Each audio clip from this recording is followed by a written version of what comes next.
What is going on, everybody? Blazing here. Welcome back to another Raid Shadow Legends video, and today we are talking about Amius, the Lunar Archon. Now, I know I'm late to the party, but I wanted to kind of wait out and see exactly if there's anything we're missing. And first of all, shout out to Bob in Discord, also known as Olgar on YouTube, right? Had a lot of conversation. He's actually done a lot of account help for his clanmates and stuff, helping them beat this boss. And through that, we learned quite a bit of things, right? We learned that Stone Skin definitely starts affecting the initial rotation of what's going on, or if you bring Stone Skin into the fight afterwards, right? And then protected buffs. Protected buffs actually mess with his rotation, right? Basically, whether he's going to use the A3 or the A2, depending on the form that he has. Usually, it messes it with going in from form 2 into form 1, right? So let's real quick discuss what we need to bring to take this boss on. So essentially, you only really need 4 things. First, you need somebody who's going to strip buffs, right? Which why Ukko comes in perfect. Next, you're going to need somebody who's going to bring decrease attack, preferably 2 sources. So for this team, we have Ukko, who brings it on the A1, and we have Venomage, who brings it on the A2. 3, you're going to want to bring in a cleanser. Now, for me, I have Tuhanarak. You could actually bring in Doom Priest, who does actually a little bit of a better job, and that's because she doesn't bring any debuffs, right? We can't really use Tuhanarak's A2 because when we do, if she puts a block debuffs up, it's going to come up to a block, if we put a block buffs up, it's going to come up to a block debuffs, right? Which is going to hurt us. If next in the order, we get Venomage, which brings us into the last thing that we need, which is heal reduction, right? Heal reduction is very, very important, and we basically need that to be able to, kind of not sit in this fight for 6 hours. And I actually forgot that we do need one last thing. So number 5 is actually, we need Brimstone. Now on this team, we only have 2 champions that have Brimstone. It's a 1-star Brimstone. It is what it is. Poisons are not really necessary. Yeah, are they going to help make the damage or, take this guy down faster? Of course. HP burn, same thing.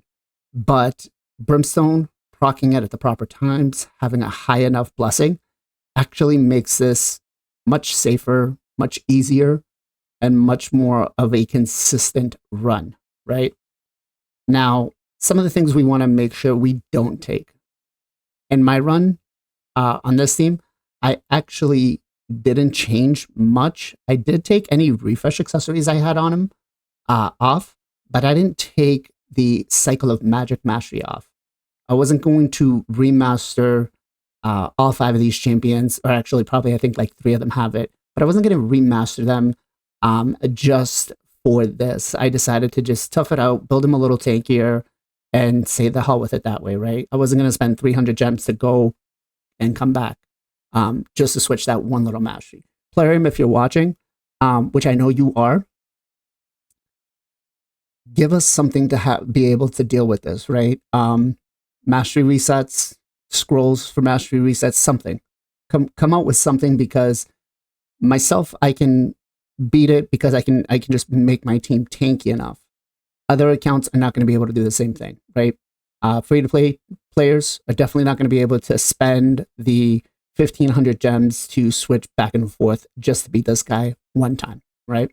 So make it either that Cycle of Magic won't work on this boss, or tweak the passive so that, Cycle of Magic doesn't work. Just figure something out before the next rotation. Now, what do we need to do, right? What kind of strategy are we using? Basically, we got to bait out the abilities. And how do we do that? Well, off the start, we need to make sure that decrease attack is placed properly. If we can keep it up 100% of the time, it's going to be the best thing for us, right? So Ukko is basically going to use his A1 as much as possible. And we have the failsafe where if it doesn't, then we have Pythion's, not Pythion, sorry, Venomage's A2 to fall back on. Granted, he'll get the increased defense, but it's fine, right? So what do we do here? Well, we're going to go ahead and start off with the A1. Pythion is going to go ahead and cleanse everybody. Again, here, you don't want to use the A2 in Form 1. Form 2, you could if you really wanted to. I don't suggest it though, right? Because if you land like a 3-turn on it, it's going to destroy your run. So we'll go ahead and buff up. Use the A1 because mine is built in Relentless. We landed the 2-turn decrease attack, right? So we did the job already of baiting out the A3, which is what we needed to do. So we'll go ahead and use the A1 here. Cool. We baited out the A3, which means now we need to put up heal reduction, right? So go ahead, A1, A1. Now here, since the A3 has already been used, if you can't land a decrease attack with Ukko or your Venomage, you could use the A3 here, or the A2 here. This is at the point where you want to start avoiding using too many buffs, right? And the reason for that is because once this goes down to 2 turns, or 1 turn, I should say, he's going to go into his alternate form and then buff strip. So at that point, we really only want our Tuhanarak to do anything. And the reason for that is because all we're going to get is a heal reduction, and she'll be able to cleanse that off along with the sleep, right? And again, this is why Doom Priest would actually be better for this kind of composition, because Doom Priest isn't going to bring the passive. Doom Priest is going to bring the passive, I'm sorry, but it isn't going to bring the heal, right? Or the 15% healing. So we'll go ahead and use the A1 here. Decrease attack there. Now, Venomage, probably one of the best champions in the game for this boss right now in this rotation, right? So we'll go ahead, A1, A1. All right. And you can see right there that Brimstone did more damage than the poisons, right? It's really much what we need to try to work with. Now, here we have Pythion, who stole the increased attack off the boss, which, not Pythion, sorry, Ukko, which stole the increased attack, which actually worked out very well for us. That way we don't have to use the A2 and we still have it, and we don't proc a cycle of magic. So we'll go ahead, A1 again, A1. All right, now here, this is why we minimized a lot of the buffs, right? We proc the A3. Now we just need to proc the A2. We've got 3 turns duration left on the buff, right? So we really can't do too much. Now, if we had this speed tuned properly, we would have it so that our Tuhanarak or Doom Priest was actually first in the turn order, right? But we don't, because we don't have a speed tune for this yet. But we'll go ahead and use the A1 here. Okay, our Pythion did die right there. That's fine. We'll go ahead and use, we've got 3 turns. We've got decrease attack up already, so we don't need to use the decrease attack here. We'll go ahead and we'll revive. Probably not the best time to revive, but all right. So again, you see most of the damage is being done through Brimstone. So here we can go ahead now, even though it's going to be a reduction in healing, we can still go ahead and heal up here. We want to, again, avoid using the A2 of Tuhanarak. So we'll go ahead and increase defense, heal up. Same thing. Now, we'll go ahead and put up the A2 of Pythion. Or actually, we can hold it one more turn. Not Pythion, Venomage, sorry. So we'll go ahead and hold it one more turn. And then with Mithrala here, we're actually going to take the Strengthen and the Shield, right? Go ahead, A1, A1. Okay, again, well, A1. Perfect right there. Okay. So now we'll go ahead, A1 again.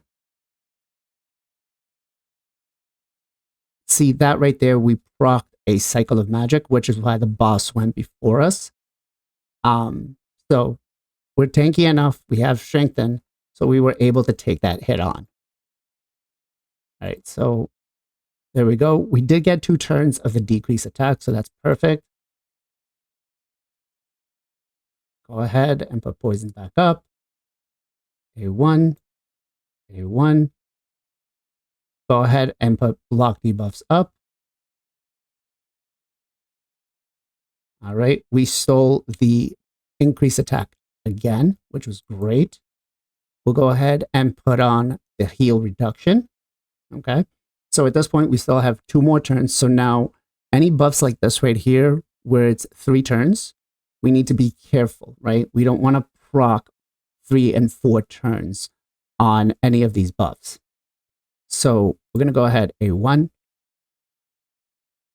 We will use the increased speed here. Okay.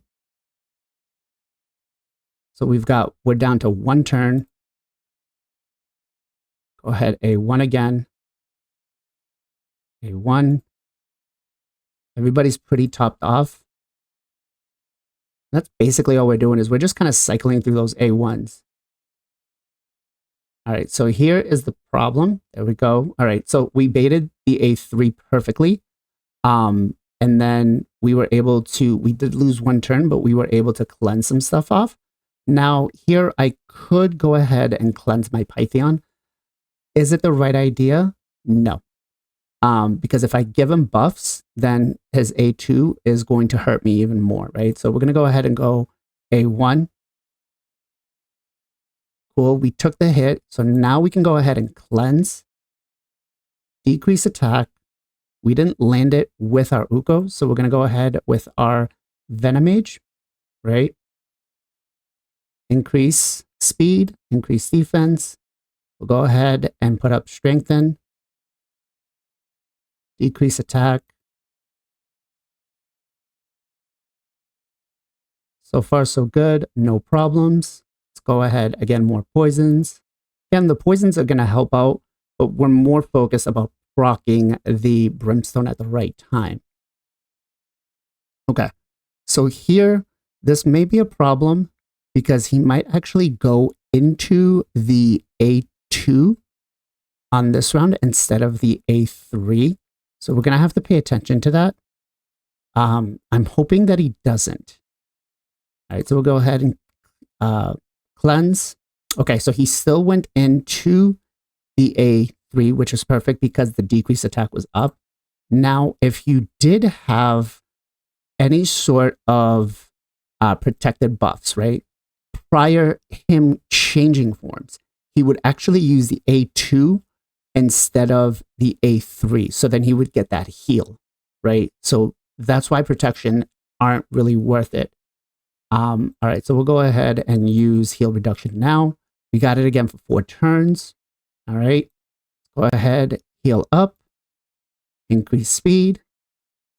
We have Brimstone. The higher Blessing Brimstone you have, the better off. Okay, just keep cycling through A1s. Right there. All right, so here we're going to get into a tough spot because we've got 2 turns. If he takes more than 2 or 3 turns of Brimstone, he is going to die in the wrong form and then come back. So let's go ahead, put up some more poisons on the A1, decrease attack. Okay, we actually don't have decrease attack up here. So we're going to go ahead and see if we can, there we go. We landed it with that, which was perfect. Okay. So here he should have baited out the A3, but he didn't. So what we're going to do here is we're basically going to hopefully just remove any buffs that we have and not buff up, right? So A1s all the way around. keep that decrease attack up as much as possible. We are going to, unfortunately, this is why I said Doom Priest would be better, because Doom Priest would just give us the heal and the cleanse and wouldn't give us the 15% heal buff, right? So, all right. Perfect. That looks good. All right, let's go ahead and put up decrease attack 2 turns, or 3 turns. That's even better. So now we just got to bait out the A2, which looks like we should be okay. Hopefully right here looks a little problematic because we just landed Brimstone at the wrong time, but okay. So ideally what's going to happen here now is we go into the next form. We heal up. Okay.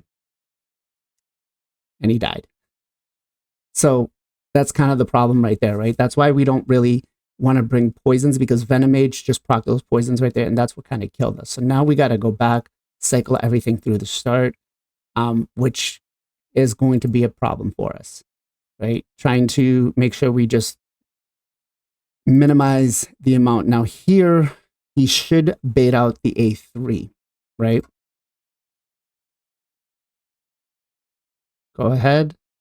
Yep, perfect. We baited out the A3 again. I probably should have stripped that attack. Let's go ahead, heal reduction. Awesome.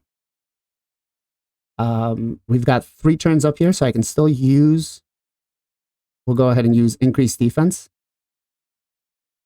We'll use increased speed, and then we'll go ahead and remove buffs. Perfect. All right. Now we just got to go ahead. We just got to be careful with what we do with Venomage, because we're awfully close to that point, right? So A1, A1. Make sure everybody's topped off. That's the only good part about Tuhanarak, is that she'll top everybody off. But then again, it's a double-edged sword, because if you go into the next form, he will hurt, right? If he strips those buffs off, he'll put the opposite on. So go ahead, A1, A1. Now I know that there's a strat that you can use with Emic Trunkheart. Yeah, I feel like it's a little more intense. I haven't tried it. I figured this was pretty much the best one for me. So just because we're minimizing the RNG without having Cycle of Magic. All right, so we did proc the A3, which is perfect. Let's go ahead and we can go with the A1. That's fine. A1, again, that's fine. Good. All right, so now we can go ahead and buff up. Let's hopefully land Brimstone. That was actually really, really close to her dying. Even with the decrease attack up, that was pretty strong. All right, so let's go ahead, A1. Strengthen.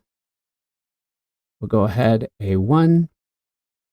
Can we proc a Brimstone? We just need 1 proc of Brimstone. That is it. All right, so this is going to hurt. All right. Not bad.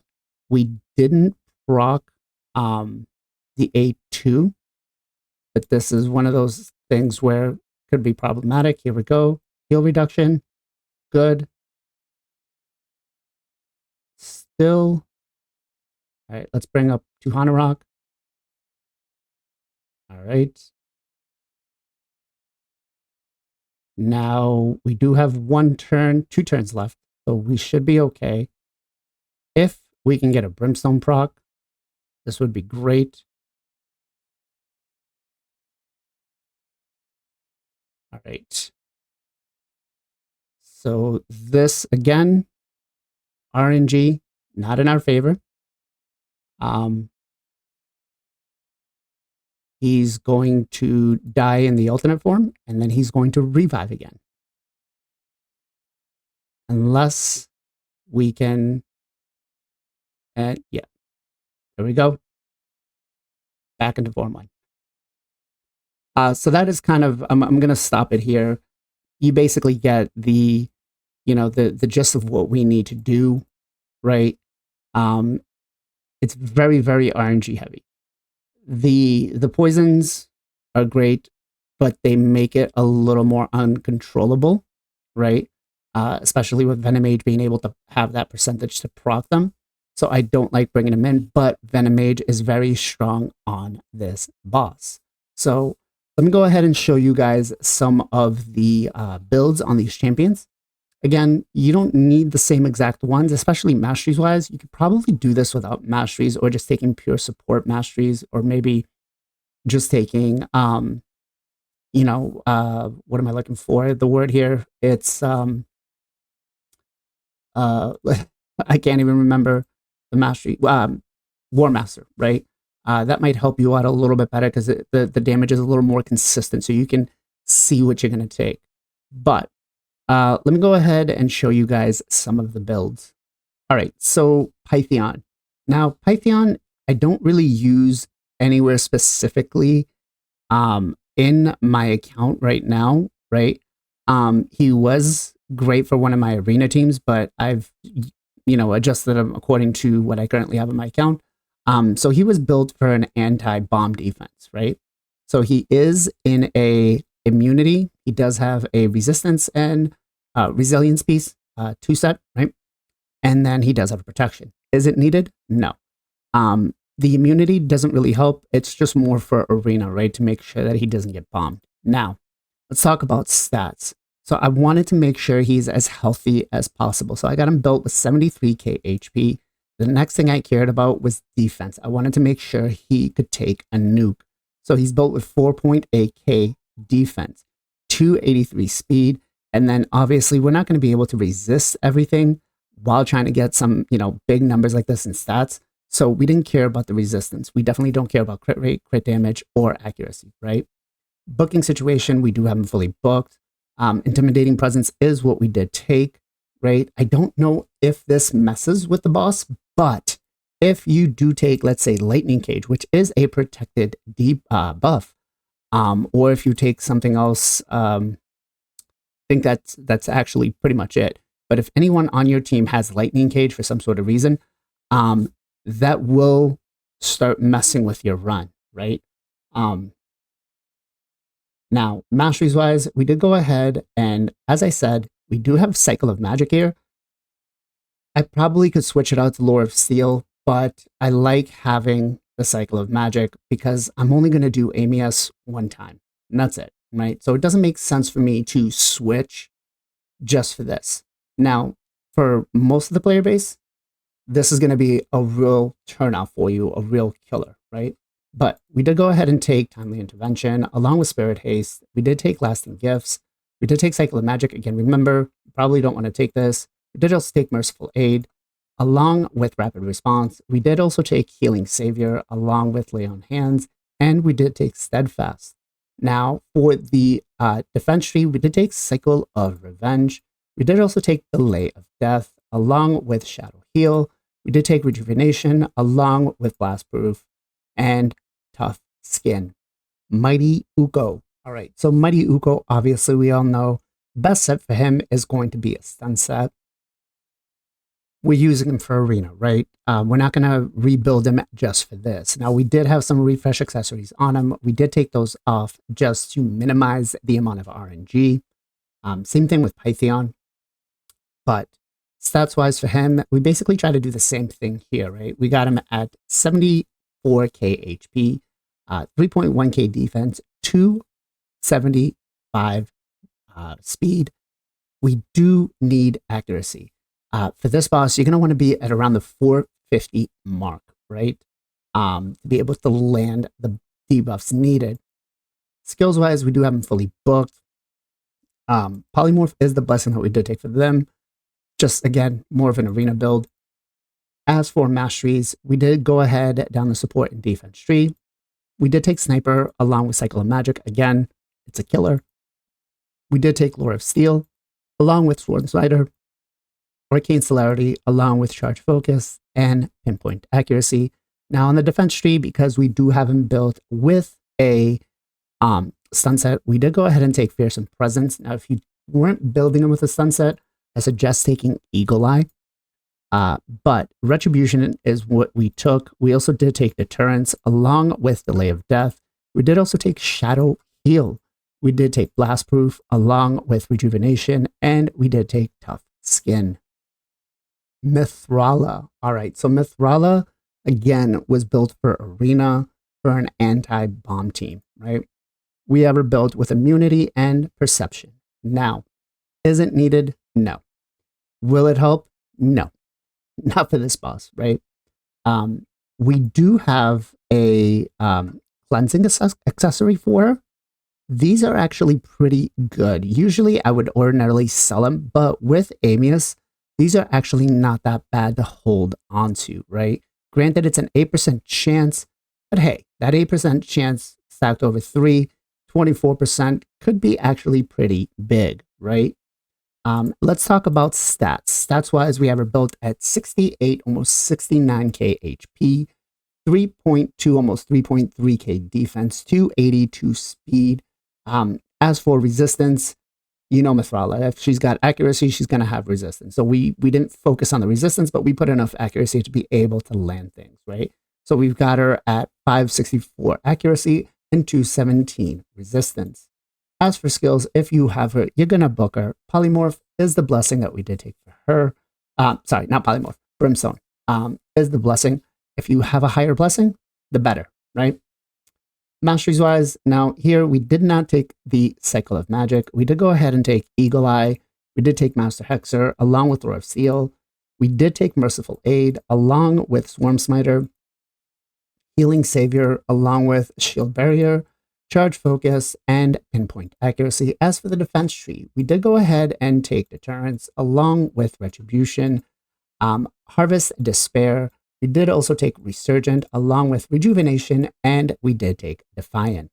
Tuhanarak. Again, remember, Tuhanarak can be replaced with a Doom Priest who, again, I feel would probably be a little bit better than her, just because we don't add that extra layer of RNG with the heal, or not the passive healing, but the healing buff, right? So we have ours built for Hydra, so she's built in Relentless and Protection. Is it needed? No. It most likely, if you build it that way, will probably mess the run up. But again, the gear I have allows me to make, to have that stuff there. Counterattack. Counterattack accessories are actually not good on Tuhanarak for this boss, because if she counterattacks, she's going to land an extra heal. We don't want that. Again, this is Hydra build. So, stats-wise, we got her at 66, almost 67k HP. I could probably beef that up to about 75. 3.4k defense, 278 speed. We don't care about crit rate or crit damage. 409 resistance. Again, Hydra, 385 accuracy. The accuracy is actually a little bit low. I should probably put a few more glyphs on her. As for skills, we do have her fully booked. Do you need her fully booked? No, not really. Even if you were to use Doom Priest, you don't need Doom Priest booked either. Brimstone is the blessing that we did take. Again, we want to try to abuse that as much as possible. Let's talk about masteries. Masteries wise, we did go down the support and defense tree. We did take Lasting Gifts along with Master Hexer. We did take Lord of Steel along with Cycle of Magic. We did also take Swarm Smiter along with Rapid Response. We did take Charge Focus and Pinpoint Accuracy. As for the offense tree, we did take War Master along with Methodical. We did take Bring It Down along with Single Out, Heart of Glory, Keen Strike, and Deadly Precision. And last but not least, we have Venomage. Now, Venomage is going to be actually one of the more difficult ones to try to keep alive. And so we have her built with a regen and perception set. Now, this is also a build that you can use to do one of the secret rare rooms, and then she's actually pretty good at soloing a lot of content with this build, right? So we don't have any refresh or counterattack accessories on her. Counterattack accessories could be good or bad depending on how many poisons you bring in, right? Let's talk about stats. We have her built at 71k HP, 3.4k defense, 265 speed. We don't care about resistance, right? We do care about accuracy. So 438 is what we currently have. 450 would be ideal. Booking situation, we do have her fully booked. Iron Will is what we did take. It really depends on what else you're going to use it for. There's not a lot more out there that you're going to really want to take that is going to benefit her for stats-wise, right? Masteries-wise, we did go ahead and we do have the support and defense tree. We do have Oppressor because she does put a lot of debuffs up. We do have Sniper along with Master Hexer. We do have Lore of Steel along with Cycle of Magic. Again, you could probably try to skip this as much as possible. We do have Swarm Smiter along with Charge Focus. We do have Pinpoint Accuracy. We do have Retribution along with Harvest Despair. We also have Wisdom of Battle along with Resurgent and Rejuvenation along with Improved Parry and Defiant. So there it is, guys. Everything you need to know about how to tackle Amius. I know we've only got like a week left until he resets, but the strategy is the same for almost every rotation, right?